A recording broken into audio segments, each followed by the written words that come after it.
ഭാരതത്തിന്റെ വിവിധ സംസ്ഥാനങ്ങളിൽ നടപ്പിലാക്കിക്കൊണ്ടിരിക്കുന്ന മതപരിവർത്തന നിരോധന നിയമങ്ങളും അതിലെ വകുപ്പുകളുടെ ദുരുപയോഗങ്ങളും ഭരണഘടനാ വിരുദ്ധമാണെന്ന് Syro Malabar public affairs commission chairman archbishop Mar Andrews Thazhath വിലയിരുത്തി. ഉത്തർപ്രദേശിലെ സുൽത്താൻപൂർ ജില്ലാ പരിധിയിൽ പോലീസ് ഏതാനും ക്രൈസ്തവ വിശ്വാസികൾക്ക് നേരെ നിർബന്ധിത മതപരിവർത്തന കുറ്റം ചുമത്തി കേസ് രജിസ്റ്റർ ചെയ്തത് അവർ ബൈബിൾ കൈവശം വെച്ചുവെന്നും വിതരണം നടത്തിയെന്നും മറ്റും ആരോപിച്ചുകൊണ്ടായിരുന്നു. എന്നാൽ UP പോലീസിന്റെ നടപടിയും പ്രോസിക്യൂഷൻ വാദവും ബഹുമാനപ്പെട്ട അലഹബാദ് ഹൈക്കോടതിയുടെ നിശ്ചിത വിമർശനം ക്ഷണിച്ചുവരുത്തി. ബൈബിൾ കയ്യിൽ സൂക്ഷിച്ചതോ വിതരണം ചെയ്തതോ പ്രാർത്ഥനാ സമ്മേളനത്തിൽ പങ്കുചേർന്നതോ നിർബന്ധിത മതപരിവർത്തനത്തിന്റെ തെളിവായി കണക്കാക്കാനാകില്ലെന്ന് ഹൈക്കോടതി നിരീക്ഷിച്ചു.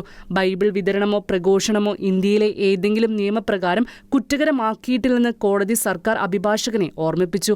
മതസ്വാതന്ത്ര്യം ഹനിക്കുന്ന രീതിയിൽ രാജസ്ഥാൻ സർക്കാർ പാസാക്കിയ മതപരിവർത്തന നിരോധന നിയമത്തിന്റെ ഭരണഘടനാ വിരുദ്ധത ചോദ്യം ചെയ്തുകൊണ്ട് CBCI സുപ്രീംകോടതിയെ സമീപിച്ചിരുന്നു. ഹർജിയിന്മേൽ സംസ്ഥാന സർക്കാരിന് നോട്ടീസ് അയച്ചിരിക്കുകയാണ് സുപ്രീംകോടതി. വിദ്യാഭ്യാസ രംഗത്ത് ഭരണഘടനാ അനുച്ഛേദം 30 പ്രകാരമുള്ള ന്യൂനപക്ഷ സ്ഥാപനങ്ങളുടെ വിദ്യാഭ്യാസ അവകാശങ്ങൾ സംരക്ഷിച്ചുകൊണ്ടുള്ള സുപ്രീംകോടതി തീരുമാനവും ഈ ദിവസങ്ങളിൽ പുറത്തുവന്നിട്ടുണ്ട്. വിദ്യാഭ്യാസ സ്ഥാപനങ്ങൾ സ്ഥാപിക്കാനും നടത്തിക്കൊണ്ടുപോകാനും വിദ്യാലയ അച്ചടക്കം ഉറപ്പുവരുത്തുവാനുമുള്ള ന്യൂനപക്ഷ സ്ഥാപനത്തിന്റെ അവകാശത്തിന്മേൽ വിദ്യാഭ്യാസ അവകാശ നിയമം ദുർവ്യാഖ്യാനം ചെയ്തുകൊണ്ട് നീക്കങ്ങൾ നടത്തുന്നവർക്കെല്ലാം സുപ്രീംകോടതിയുടെ ഈ ഉത്തരവ് തിരിച്ചടിയാണ്. ഭാരതത്തിന്റെ ഭരണഘടന ഉറപ്പു നൽകുന്ന മതസ്വാതന്ത്ര്യവും ന്യൂനപക്ഷ അവകാശങ്ങളും കാത്തു സംരക്ഷിക്കാൻ ഭരണകൂടങ്ങൾ പ്രതിജ്ഞാബദ്ധമാകണമെന്നും നീതിപീഠങ്ങൾ ഇക്കാര്യത്തിൽ നിതാന്ത ജാഗ്രത പുലർത്തണമെന്നും ഇതിന് സഹായകരമായ കോടതി വിധികൾ സ്വാഗതാർഹമാണെന്നും Syro Malabar public affairs commission പ്രസ്താവനയിൽ കുറിച്ചു.